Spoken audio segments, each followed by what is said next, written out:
Bismillahirrahmanirrahim. In the name of God, who is the most gracious and merciful, I am Amjad Ali Shah, lecturer in philosophy, Department of Islamic and Pakistan Studies, Kohat University of Science and Technology. So students, our course title is Introduction to Logic. The course code is PHI102, lecture number is 11. And our today's topic of discussion is emotively charged and neutral language. Before discussing emotively charged and neutral language, I deem it important to give you a brief description about the previously discussed topics. That is philosophy. First of all, what is philosophy? The word philosophy is a combination of two Greek words, that is philo, which means love, and sophia, which means wisdom. So love of wisdom is philosophy. So there are numerous definitions about philosophy because we have many philosophers as well. To quote Bertrand Russell, one of the famous philosophers of the 20th century, he says, philosophy consists of all those speculation about matters where exact knowledge is not possible. So it is a kind of speculative study. It's a study which gives you higher imaginations. Now, the second part is a brief history of philosophy. So as far as the history of philosophy is concerned, we had a discussion about these main three periods, that is Greek period, medieval period, and modern period. In Greek period, we discussed the views of Thales, who was the first philosopher. Then we moved to Anaximander, Heraclitus, Pythagoreans, Sophist, Socrates, Plato, and Aristotle as well. We also discussed the medieval period. The medieval period comprises of Muslim contribution to philosophy and Christians as well. How the Greek philosophy was translated into Arabic and Latin. We see the salient feature of this period as that was an age of scholasticism in which the Muslims and the Christians philosophized their perspectives, their respective theologies. We had a modern period in which we had a brief discussion about Francis Bacon, Thomas Hobbes, John Locke, René Descartes as well. Now, what are the branches of philosophy? So there are the five main branches of philosophy. The first one is logic, epistemology, metaphysics, ethics, and aesthetics. Now, what does logic mean? According to Irving M. Copy, logic is the study of all those methods and techniques used to distinguish correct from incorrect reasoning. It is a science which helps us to differentiate between good argument and bad argument. It differentiates between what is valid and what is invalid. It helps us to know about what is probable and what is less probable. The second branch of philosophy is epistemology. The word epistemology has been derived from the Greek word epistome, which means knowledge. So epistemology as a branch of philosophy deals with what is knowledge, what are the sources of knowledge, what is the validity of knowledge, and what are the limitations of knowledge. We had another branch of philosophy that is known as metaphysics. Metaphysics searches for ultimate reality. It raises questions like whether God really exists or not, whether there is any hereafter life or not, what is the nature of soul, or what is the existence of angel, and so on. We have another branch of philosophy that is known as ethics. Ethics as a branch of philosophy deals with human conduct. It studies the principle of human conduct. It raises the question, what is right action and what is wrong action? What is justice and what is injustice? And it also studies whether speaking truth is good or bad. Now, lastly, we have another branch of philosophy that is aesthetics.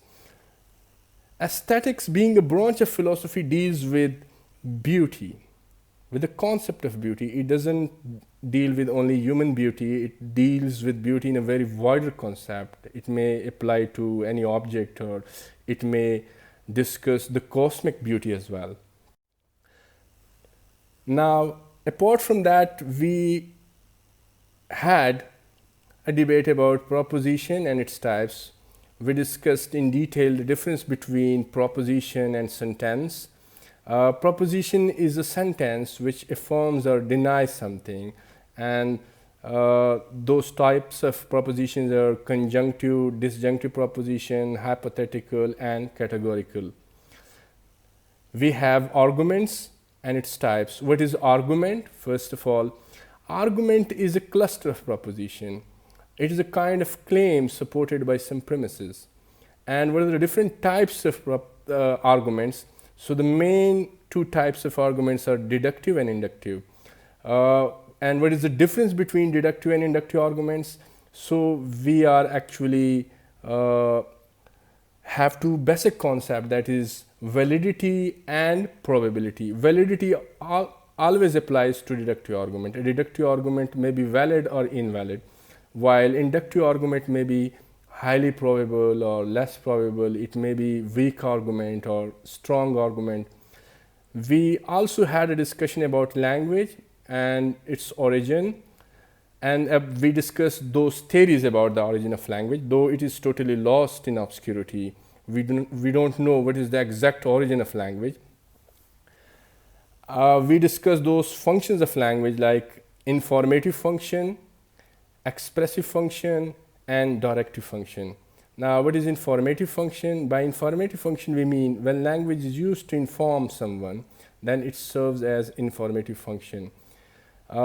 This type of function is mostly performed by newspapers and news channels, and of course, anybody can inform us. Next to it is expressive function. When language is used to express or evoke some feelings or emotion in a listener, then it serves as an expressive function. The best example may be that of lyric poetry or music.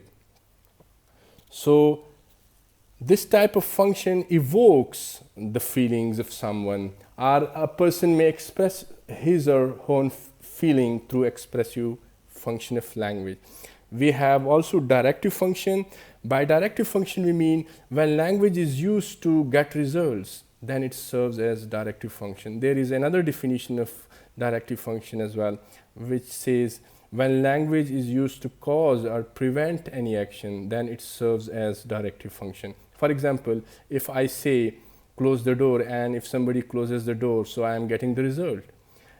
On the other hand, if I say don't smoke, and that person quits smoking, then I'm again getting the results. So it is a type of function in which we get results.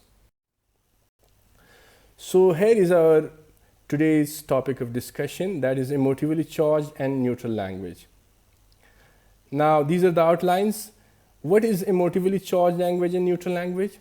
We will discuss it. How emotively charged language is used. Does emotively charged language affect our behavior or decision making? Which kind of the use of language is preferred by logicians? And what is the outcome of this discussion? So students, what is emotively charged and neutral language? As far as logicians are concerned, they say that emotively charged language is a language which is full of emotive contents. In other words, which is full of emotively charged words. While neutral language is a language which is devoid of all those emotive contents. So as far as words are concerned, words have different types of meaning, varieties of meaning. That is literal meaning, figurative meaning, cognitive meaning, and emotive meaning. Now I'll explain these types of meaning one by one. Now what does literal meaning mean? By literal meaning we mean when a word is used in its very usual and basic sense without metaphorical or allegorical sense, then its meaning is literal in nature. For example, if you look for a word in a dictionary, it's kind of dictionary meaning. For example, if you look for a word in dictionary that is fox, you will come up with a meaning that is a carnivorous mammal of the dog family with a pointed muzzle and bushy tail. We have also figurative meaning. By figurative meaning, we mean when a word is used in its metaphorical or allegorical sense. The same word fox may be used in metaphorical way. That, for example, if I say he is a fox, so here I mean he's a cunning person. Thirdly, we have cognitive meaning. Cognitive meaning involves conscious activities or cognitive activities. The same word fox may have a different types of cognitive meanings for a biologist or for a philosopher or for a poet. A biologist may have a different understanding of the term, but for philosopher and poet, the understanding may be too much different from that of biologist. Now we have emotive meaning. As you know, that words are emotively charged particles. They are loaded with emotions. So here we are going to discuss how emotively charged language is used. Now here we have an example, which is that of a practitioner.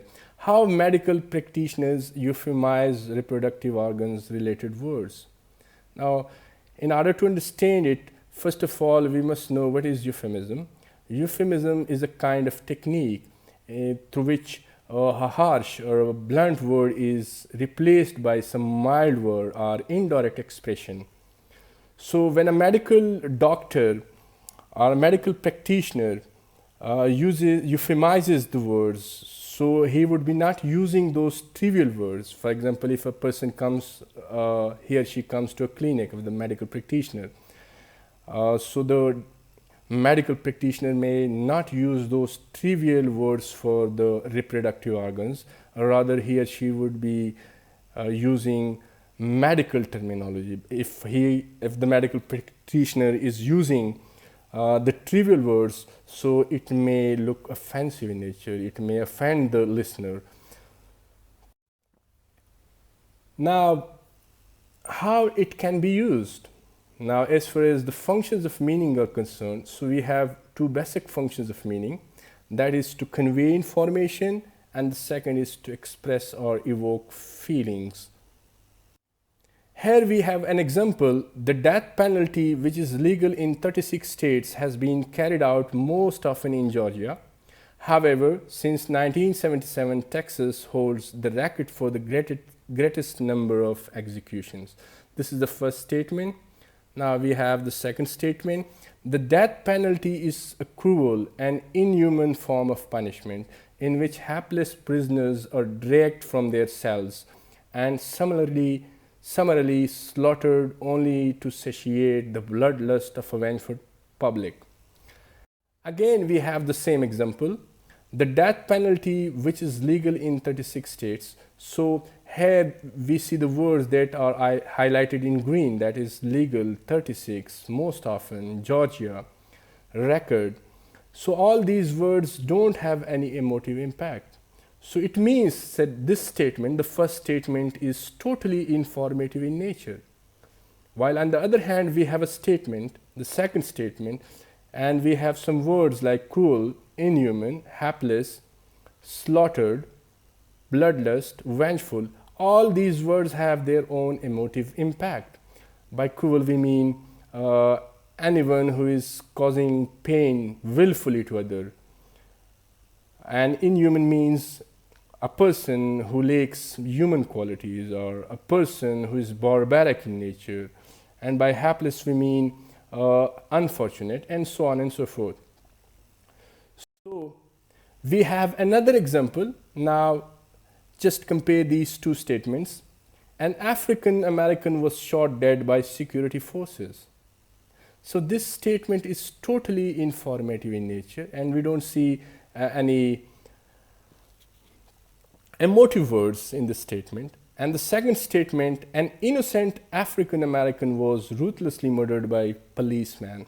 So the words innocent, ruthlessly, murder, these types of words evokes the feelings of the listener.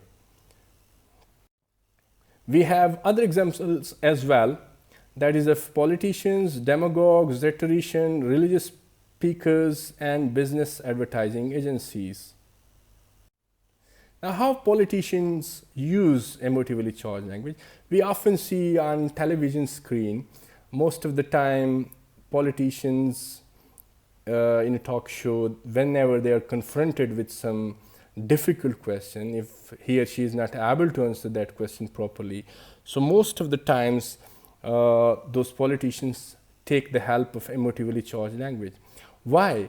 And what is the reason why they take the help of emotively charged language? One of the reasons is that emotively charged language, using emotively charged language is very tricky in nature. Things can be easily distracted by using emotively charged language. The whole pictures can be made blurred easily. So that's why they are using emotively charged language rather than using neutral language. Same is the case with demagogues and rhetoricians. They have also this ability to use language effectively in order to convince people, for good or for bad. We also see religious speakers, they are most of the times using emotively charged language, not necessarily all of them. So we have business advertising agencies. Nowadays, it is said that business advertising agencies have become the most advanced psychological laboratories on earth. They are using emotively charged language, they are using emotively charged pictures in their business aids. Why they are using? They actually they actually linked emotively charged pictures or emotively charged language with a particular product. I'll give you a very simple example of business advertisements. We often see soft drinks that are associated with heroeships or sportsmanship, or sometimes they're associated with actors or actresses. So one of the obvious reasons is that people have their own emotions about their sportsmen and heroes and actors and actresses, etc. So being students of logic, you must know that there is no logical connection between a soft drink and a heroship or a sportsmanship. Only a good doctor or a pharmacist can tell you, or a nutrition can tell you whether this particular soft drink is good or bad for health. So there is no logical connection. So it means by using emotively charged language, by using emotively charged picture, things can be easily distracted, things can be easily misunderstood. So as a students of logic, you must know what is emotively charged language and what is neutral language. Now, does emotively charged language affect us? Of course, emotively charged language affects us enormously. Most of the times, we are affected by this kind of language. Whenever we listen to poetry, we become emotional. And even our decision making become emotional. So logicians say that we should prefer to use neutral language rather than using emotively charged language. We should put our arguments in very straight words, not in emotive words, because whenever we are using emotive words, so we would not be able to see the blue sky of truth. Next to it is, when emotively charged language is used, what sort of problems arises? One of the fallacy, that is argument ad populum, is the result of emotively charged language. So emotively charged language often results in fallacious reasoning. So our reasoning would not be logically correct if you're using emotively charged language. So argument ad populum is a kind of argument in which the argument relies on the appeal to emotions rather than reason. So it is a type of fallacy. So we should avoid this type of fallacies. We should use language effectively. And lastly, from this discussion, we can derive that using emotively charged language is not always bad. If our purpose is good, we can use it. But if our purpose is not good, then we should refrain from using emotively charged language. Now, this is all about emotively charged and neutral language. Thank you very much indeed.